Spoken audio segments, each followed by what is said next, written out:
Welcome back to another episode of the Hermit Poetry Series. I'm Neil Aitken, and on this channel, I read poetry, mostly work by contemporary poets, occasionally some of my own, and once in a while, poems from the past. As you know, we are in the middle of an extended series on literary translation. I've been talking about 13 ways of looking at a poem by Li Bai, originally, I was going to continue on that series today.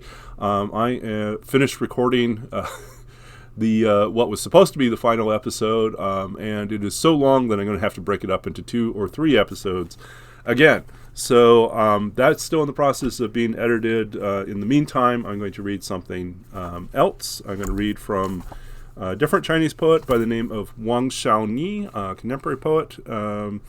Who was very active in the 1970s and onward. Her work is published by Zephyr Press, translated by Eleanor Goodman, and published in 2014. I do recommend you check out Zephyr Press.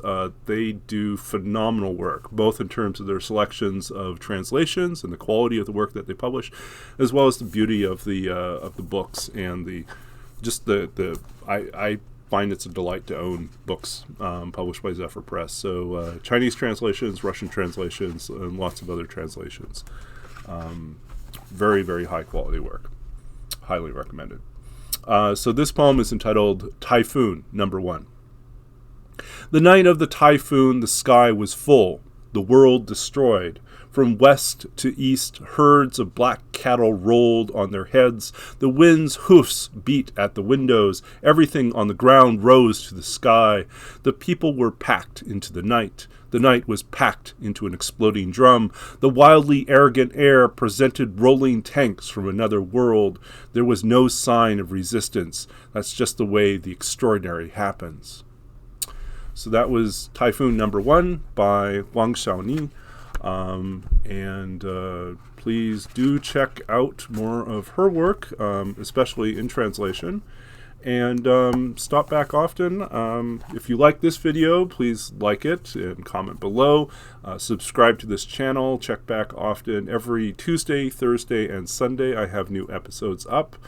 And it looks like the next 2 episodes are probably going to be the final in the series of 13 ways of looking at a poem by Li Bai. And these final 2 episodes are really going to revolve around a discussion of the translations that we heard in the earlier episode where we read through 13 translations. We're going to revisit them, but this time with an eye to what they're actually doing. Some of the qualities that I admire, some of the things that I think reveal something about the translator, or about sort of limitations of language and priorities and sort of the decisions that we make in terms of what we highlight and what we end up having to leave out. And so I think that hopefully will be a good experience, an educational experience. It definitely was for me. I do not make it my living to teach about translation.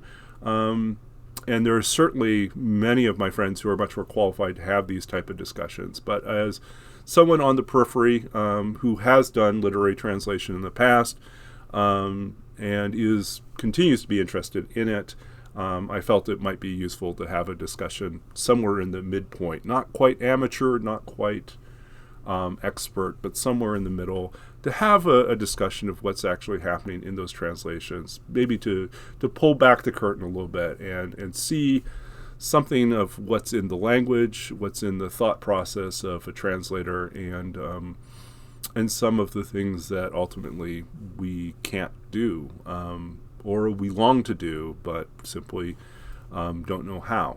And so I think that sense of humility that we learn in the process of translation can be really valuable in reminding us both of what is possible and what requires a great leap of imagination to pull off.